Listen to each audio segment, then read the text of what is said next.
Hello and welcome to Fintech Impact. I'm your host, Jason Pereira. Today on the show, I have Ron Finberg, product specialist at Cappitech. Cappitech is a company that helps international financial companies deal with reporting complexities presented by various regulations around the world. And with that, here's my interview with Ron. Good morning, Ron. Good morning, Jason. Thanks for taking the time today. I'm very happy to be here. Excellent. And where are you located again? We're based in Herzliya, Israel, which is just north of Tel Aviv and is the Silicon Valley of Israel, where nearby buildings are Microsoft, Apple, Amazon. And nice Cappitech. And Cappitech, yeah. Growing quickly. Excellent. So Ron Finberg of Cappitech, tell us about Cappitech. Cappitech is a reg tech company. So I know their fintech is kind of branched out to different sides. So we're on the regulation technology. We build software that's packaged as a subscription solution to help investment firms handle the multitude of transaction reporting requirements. It's a big deal outside of the US, specifically in Europe and in Asia, where a lot of companies have to report daily submissions of all their different trades and who their counterparties are. And we kind of, our bread and butter is being able to handle this data, to be able to extract data from our customers and be able to put in the formats that companies need. Excellent. So I guess a way of looking at this is we're a big data company, that we're not in the necessarily AI, how big data is usually talked about, but actually handling a lot of data and being able to simplify it, because that's a lot of companies have difficulties in handling large data sets. Fair enough. So we'll jump into that in a couple minutes. Tell us about the history of Cappitech and why it was founded in the first place. Okay, so Cappitech has, I guess we're a startup from a startup from a startup. So we in the good old days, in 2002, the company began as an R&D center in Israel for ITG, which is an equity-based broker in the US. And for 12 years, the office over here had just been building products for ITG, the dark pool, and their Trident systems. A lot of that has its hands. A lot of what was built there really is how the origins of it were based in Israel. And along with that, in 2007, when MiFID I in Europe went live, so the Israel R&D office for ITG had a lot of connections with the European branch. So one of the items they needed to do was handle these new regulatory requirements of MiFID I, and we were building a lot of the back office to handle that. So that kind of gave us the initial involvement with handling regulation and seeing where it's kind of being needed for, where the difficulties are for investment firms in handling new regulation. So fast forward to the end of 2013. At that time, ITG decided that they wanted to make some changes in the company. Our CEO at the time decided, okay, instead of closing down the branch, how about we just become a separate entity? And so there was a management buyout of just the Israel office, and that became Cappitech. And instead of being a subsidiary of ITG, they became our clients. So we became an outsourcing company. So kind of an odd, it's a management offshoot or almost carve out of the entire previous division. Yeah, exactly. So we basically became an outsourcing solutions company, startup. And then from that, one of the first projects that we did for more than just ITG was building solutions for a new regulation in Europe called EMIR. And initially, the view was, okay, we know how to do outsourcing projects. Big companies come to us. They say, these are our problems. We build for them. And we were taking that services-based model. We built a few of these for handling EMIR. And then we realized, okay, everybody has the same problems. Everybody's looking for the same type of solutions. Let's build a product over here. And that's what kind of led us to build what we call the Captivate reporting platform. And eventually that became like a startup within the company. And now we've more or less kind of shut down the outsourcing business, and we're Cappitech regulation is our singular focus for the company. Excellent. So, like you said, spin off or carve out of a carve out. It's you're a bit of a nesting doll. Yeah, I think we officially became a startup is last year. We had our funding round. We raised a few $1 million in a deal headed by 83 North, and along with a few different angel investors that were founders in larger fintech companies themselves. I think at that point, that became, okay, now we're a traditional startup. We have to be focused on one product because our investors are, they're investing. They don't care about our being able to build solutions for other people. They want us to focus on our own product. And so I guess that's a time where our focus became really on what we're doing, and this is our goal. Excellent. So for those of us not fully immersed in the compliance space with MiFID II or MiFID II, can you tell us what the regulatory challenge that these regulations created that you had to solve the problem for? What was the actual challenge created for companies by this regulation? So there's two sides of it. One is a compliance side where companies really had to define what the regulation wants. And just to understand like what MiFID II is, there was MiFID I, and this was like 150 pages of framework. And that got split up into, for MiFID II, it became suddenly 500 pages of information. And this regulation it's not only trading related stuff, a lot of it's corporate governance, how do you deal with customers, how do you market things, how do you set management policies, a whole bunch of different stuff. So there's a huge emphasis on compliance people within firms to really understand what the regulators want. I think that's a huge problem. On the other side, anytime that there's a report that has to be sent to a regulator, whether it's a quarterly report about capital requirements or daily things like what we do that's focused on trades, it creates a huge demand for data. You need to actually have the data available to be able to do the report. So I think like anyone who's done their own taxes knows that if you have just your regular 1040, you're filling out, you have your regular employee, then it's pretty simple. But if you suddenly have like 7 or 8 brokerage accounts or different trades you're doing, then it becomes like it's not a matter of just even knowing how to fill out like a tax report, but it's actually knowing where to get the information to do it. So you can look at the same way, just magnify that, multiply that by like 100 times, like any investment firm, they have to suddenly be figuring out where am I going to find this information for all my different trades and for the data that the regulators want, and how am I going to put that into the formats that the regulators need. So that kind of creates this issue where a lot of the new regulation, whether it's for a smaller amount CFTC and the Dodd-Frank CFTC in the US, but more in Europe, it's kind of a combination of where compliance people have to be working hand in hand with their IT people. The compliance people have to tell the IT people this is what we need, and IT people have to be the ones that are actually generating that data to do the reports. And typically, IT people, they've worked hand in hand with a lot of front office guys, the traders, and in that area of the world. But typically, they haven't really been working a lot with like legal and compliance people. So there's a lot of collaboration that's been missing, and suddenly they have to be doing it. So that's it's one of the big challenges that companies have is A, dealing with information the regulators want, and then B, just how to do it.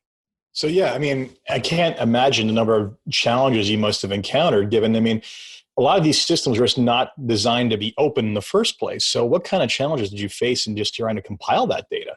So we take our view of it is when we talk to clients, it's how do we first ask is what type of information is available? Is there a back office system that's aggregating a lot of the data that all aggregating of your trade data? Is there an OMS system like a Bloomberg or a Fidessa? So we first want to say where is the trade information being collected? A lot of times they're coming back to say it's just PDFs that we have of trades that our broker sent to us. So there's a lot of that's I think the first thing we figure out is like where's the data coming from? And then the next one is once we have actual data to look at, then we ask is that enough data to comply with what the regulators need? And if not, what do we do in those situations? So that usually leads us to the next question of is there information that Cappitech can find for our clients, whether it's like external market data or something called ISIN codes,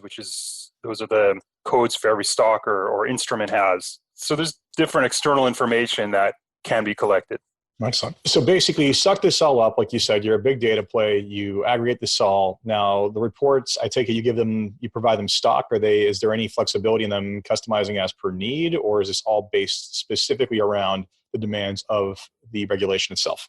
So we have our core platform, but one of the things that we do a little bit differently, I don't want to kind of like promote Cappitech too much, but what we realize is every company has their own kind of flavors, their own way of dealing things. So instead of going to our customers and saying, okay, this is how we need to collect information from you, what we do is we say, what type of data do you have available? And then we'll customize to that. So if they have a certain API that we can connect to, or certain CSV formats, we usually, as long as it has information that it's there, we take that information, and on our side, we do the mapping to the correct fields that we need. What we found is that since we're reusing a lot of the same type of business logic, is that it's a lot easier for us to do the mapping and the formatting on our side than telling our clients to just send us information in a certain format.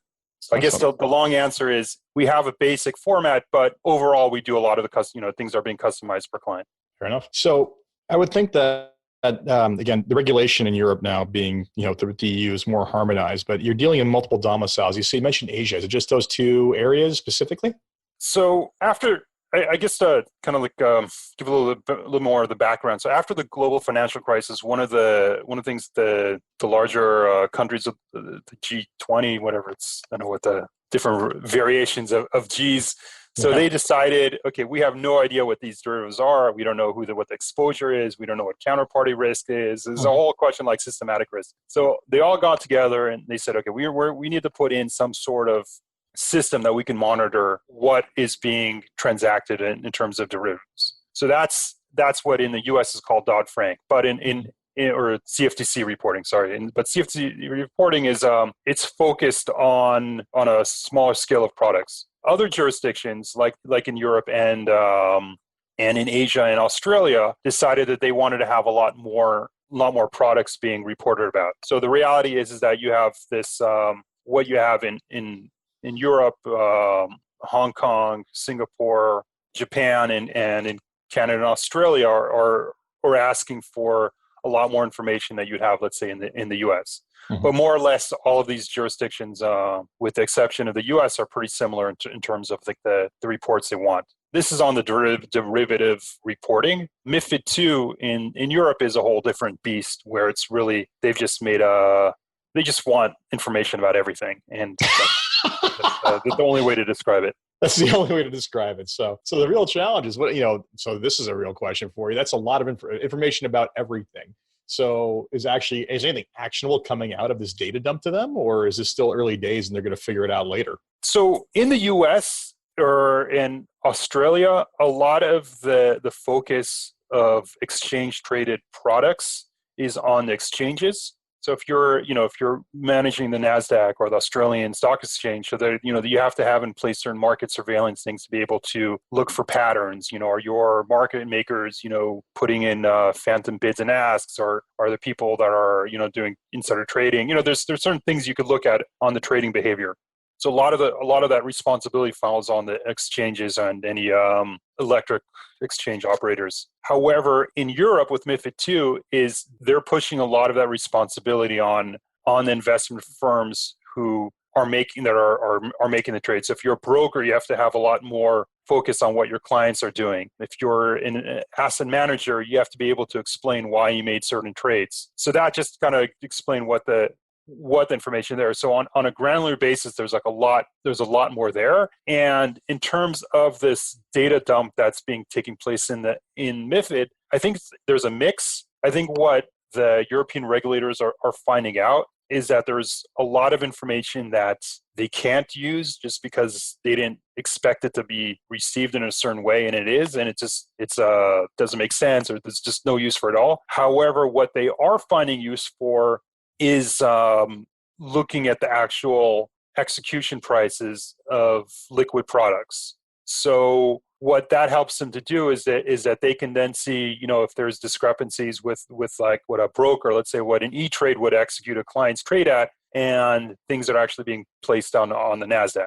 So those type of examples help them see if there's, maybe if a broker's, price gorging, or if they're just giving the wrong prices to their clients. Because the reality is that, if I place a trade on my online broker, I don't know I'm kind of relying on them. I could check and things like that, but I'm more or less relying on on the price they're giving me. So what the regulators are doing is they're finding that it's not that hard for them to then, now that they have like really everybody's prices, to then start figuring out who's not within the norms for, if they see there are 100 executions within 1 second and there are 3 or 4 that would either too high or too low, then those are red flags for them to look into. So I think in terms of executions of prices, that's one area where the regulators are handling the data pretty well. So we've talked about it from the regulatory side and the input. Tell me about the end user experience. What does this look like to the customers that you're servicing once you've put it all together?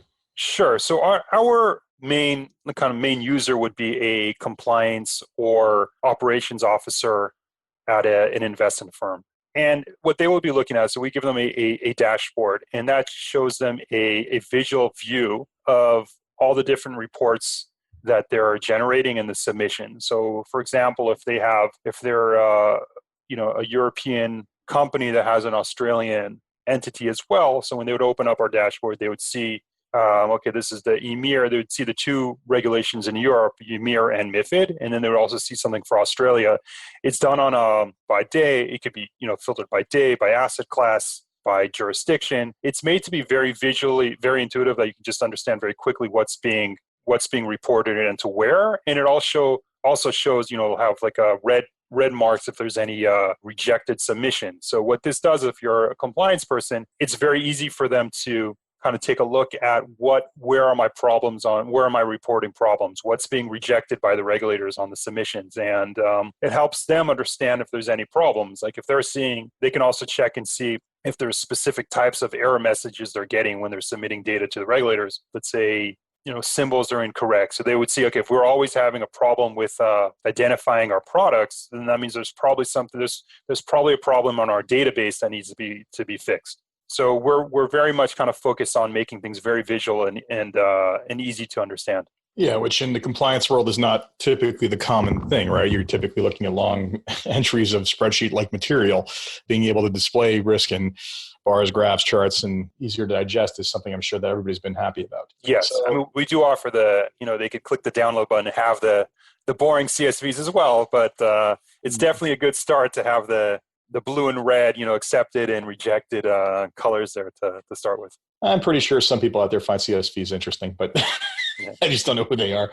So in general, what's the reception been from the clients you've been dealing with? How well has their onboarding experience been? What's their adoption rate been? Feedback you provided? Did you actually manage to build the right widget the first time out, or has it been an evolving process? That's a pretty packed question. Yep. So I think one of the funny things I've encountered with our clients is you have some, they'll be, your interaction with them as they're onboarding will be like, okay, these guys hate us. They want us to do this, they want us to do that. Why is this not working? They expected things on a certain deadline. And then when it's all said and done, you ask them like, okay, how is everything going? They're like, oh, you guys are great. Fabulous. We really enjoy working with you. So what we've noticed is that, I guess from a client feedback, they just want things to work right. And that's kind of like the focus we have, is we want to make it, at the end of the day, we want that to be, that's what we're trying to do for them. And, there are headaches in terms of teething pains whenever you're onboarding a new client, because on one hand, we are doing a lot of customizing for clients, but on the other hand, it's also it is a SaaS product. So once things are working, then it's very low touch from our client's perspective. I'm sure they most certainly appreciate that part of it. Yeah. And then another thing we do is we're always asking questions to our clients, like, what do they need? What would they want to see? What works for them? What doesn't work? And based on that feedback, we'll usually work with a few clients that have specific needs, and we'll try to see, okay, implement new features for them and work with them to get their feedback to see if this is, if this meets their needs. If it's something that we feel adds value to them, then we'll roll it out for all of our customers. One of the questions we get is, clients will look at us and say, okay, you guys are basically just a tax. There's revenue generating products, and then there's just waste of money. And most people look at regulation as just a cost of business, but it's a waste of money. So they want to know, they say, okay, if we're all going to be paying you this money, can you do anything extra with our data? And that's, based on that, we've built, so that we understood that. And we built a best execution solution where we take the executions of the time and execution of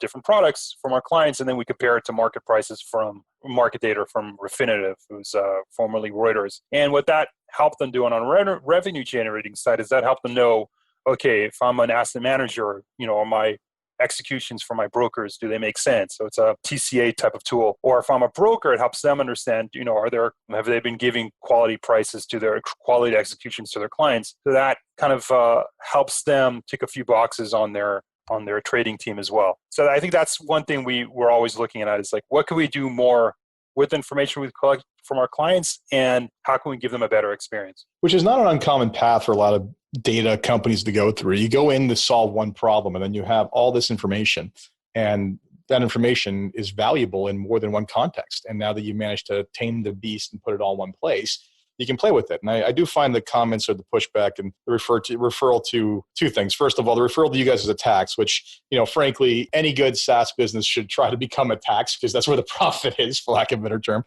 But it's the old saying I have on regulation. Yeah, everybody thinks it's a waste until something goes wrong and they need it, and then they're wishing it was there. So pardon my cynicism, but I don't necessarily buy into that. I think maybe Europe's overreached a bit, but financial regulation is probably something that should have been in place like this a long time ago. And people will probably send me hate mail about that comment. It's very true. I mean, you want to ripping off your clients is not good for you, and it's not good for the entire business. No, and it's not good when it destabilizes entire international economies either. Like there's any number. I mean, like, geez, the entire fallout over what happened in 2008 and, no one going to jail. It's because, no one was really responsible, and yet everybody was still simultaneously responsible. It's like, it's an unwieldy system that that regulators don't understand, no one's monitoring, and things are happening and no one really understands the risk. And then suddenly it all blows apart. That's the way things happen. So before we wrap up, because we were coming up to half an hour, I want a couple of big questions I ask people at the end of the day, at the end of the interview, that is. So the first one is, if you had one wish as to something you could change in your business, in the industry, what would it be? Back to what we were just saying, that we're like, if you have a lot of data, how do you deal with that? You can always want to have more to it. So one of the challenges we have is how many products do you want to do? Like, can you do this? Can you do that? And I think one on the wishes would be something of more clarity from what the regulators actually want companies to do. There's a lot of things where you're just being ambiguous, and I think things would be a lot more straightforward if things were just more simple and being able to speak to them and get answers back of specifically what they want. And instead of trying to go through all these different data sets and figure, are we doing this? Do we want that? And just, okay, I want to know tell me from here, what do I need? And that would be, I think, for what we're doing, and I think just in overall compliance industry would probably be like the biggest wish. It's funny. It's good to hear that compliance is no different anywhere else around the world, because ambiguity around compliance regulations, it's like, we want this. Okay, well, how do you want it? Well, you figure that out. What? Like, it seems to be the common thing. It's they have some kind of mandated abstract goal, and the actual mechanics of something accomplishing is actually something they probably don't understand. They push it back on the industry to do. So kind of refreshing to hear that everybody else has got the same pain. Yeah, and one of the funny things from MiFID is there's this thing called RTS 27, which is these quarterly reports that you have to apply to. It's like it's supposed to be something where you could look at a report that Goldman Sachs or Barclays and be able to compare their executions and be able to, to know which broker I should work with. So I'm not going to say who it is, but one of these large investment banks basically gave a huge FU to the regulators, and they were told you can just have to make the report. They didn't say it has to be publicly available data. So they've created multi-millions of lines of information and put into a text file. So you can't, which to use, you'd have to convert it to put it in CSV, but CSV can only do 100,000 lines before it basically implodes. So you can't even use, they follow the regulation to a T, but there's the actual information they're producing is completely useless. And I assume they're doing it on purpose just because, they don't want anybody to see what they're doing. But that's where it has to be. I mean, that level of we're going to, here's the information you need, by the way, crawl across glass to make any sense of it. Like, that is, I'm simultaneously annoyed and amused by the entire thing. Yeah, and we're having, because we have a solution that kind of works with this, helps companies be able to produce these reports. So people will Google us and they'll see, we work with RTS 27, and they'll, a lot of the large asset managers will come up to us and just, do you have something to deal with the Barclays and Credit Suisses and Goldman Sachs information and be able to decipher it? And we're like, we wish we did, but it's unclear to us as it is to everybody else. So it's not this isn't just like a startup problem. This is if the multi-billion-dollar asset managers can't figure out what the investment banks are doing, then Well, it's not a bug, it's a feature. Like that's the reality of it. Yep. So it's, but I'm going to laugh about that one later today too. So in starting this company and scaling this company to where it is today, what's been the biggest challenge you've faced or the company's faced in general? Is finding new clients. Is that a good answer? Well, is it? It seems like it's there's a list of people who should be registered for this stuff, but then again, you got to know. I can see why that would be a problem. Yeah, in terms of scaling, Jason, I think on one hand, being involved with regulation is an area that just naturally scales because we start with EMIR in Europe, and then Europe adds MiFID II, and then in 2020 they're adding a new thing called SFTR, and then you have the similar type of regulation taking place in the rest of the world. So there's always something new to be able to scale to, which is a nice area of the place we're in, and one of the reasons where we attracted certain types of investors into our company. But what that means is we also attract different type of clients. So we might have a strong niche in certain types of asset managers, and then there are equity trading asset managers or online brokers. But then when you start going into different types of clients, like a regional bank and who's trading exotic swaps, we also, on one hand, we have to be able to know how to do that onboarding and have the understanding for both the products and how those products fit into regulation. So I think there's a lot of teething that is a problem for us in terms of scaling, is we want all these different type of clients, but then you realize when you're actually working with them that maybe our product doesn't fit as well as we wish it would for these things, or maybe it's not a matter of fitting well, but of knowing what new information do we need from our clients and how do we adapt things. So I think that's one of our problems for scaling, is maybe growing too fast in certain areas. We're pushing on board certain types of clients, and then afterwards you realize, okay, these are difficult data that we're dealing with, and then we have to kind of step back and kind of like decide, okay, do we want to work with this type of data or this asset class? And sometimes it's I guess it's our failure in scaling, where we have problems in scaling, is when we try scaling too quickly. Yeah, I would think too, the other issue is that some of these things are, a lot of these things are really bespoke. So you may not be able to fully assess if you're a fit for what it is they're doing until you actually get in there. And then by then you're in there and you're like, oh boy, this is a client we shouldn't have taken on. Maybe it's not quite the fit we should have gone for, I would think. Yeah, but luckily we've had enough experience with those type of customers that we kind of been able to better understand where we can't deal with the customer, like what we need from them to do. Well, we've had I guess a good example would be non-European, European companies that their brokers are non-European. So a U.S. broker, the information that they provide, their trade reports that they provide to the European customers, a lot of times doesn't have all the information that you need to comply with the European regulation. So what we found is when you have a European investment firm, let's say a hedge fund, and that their broker is not from Europe. So, for example, the U.S. So it'd be a European hedge fund that's trading futures with a U.S. broker. A lot of times the trading reports that the U.S. broker provides to their clients doesn't have enough information to comply with the data that the Europeans need for their regulatory reports. So that's a situation where you go to a client and you say, okay, we could do this, we're going to do A, B, and C. And then you realize you just can't because their U.S. broker is just not giving them that information. And the reason why the U.S. broker hasn't built into their back office reports for their clients is just because they don't need it in the U.S. So those are situations where, as you said, you only kind of like understand them when you get to them. But now that we've dealt with different types of companies, and it helps us, identify the problems a lot quicker before we step into them, which will cause delays in the future. Yeah, I think that there's significant value there in just you informing of the other the prospective companies that you could be dealing with that, look, this is a problem that you have that you probably didn't even realize. You get to know that space a lot better than they do because you've seen it now. So one last question for you. What about what you're working on, the industry in general, or the companies you're dealing with excites you the most? What is it that gets you out of bed every morning to continue doing what you're doing?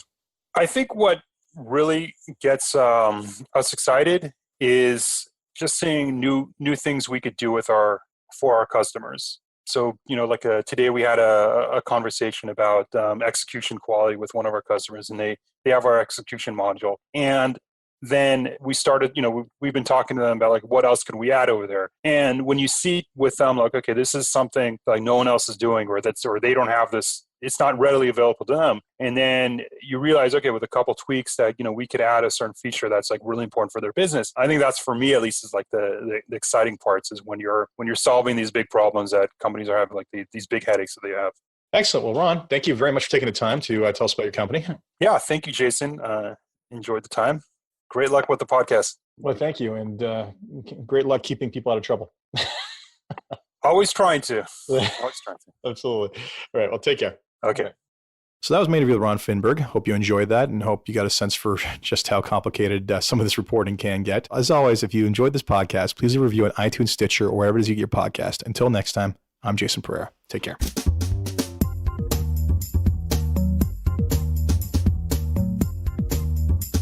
This podcast was brought to you by Woodgate Financial, an award-winning financial planning firm catering to high net worth individuals and their families. To learn more, go to woodgate.com. You can subscribe to this podcast on iTunes, Stitcher, and Google Play, or find more episodes at fintechimpact.co.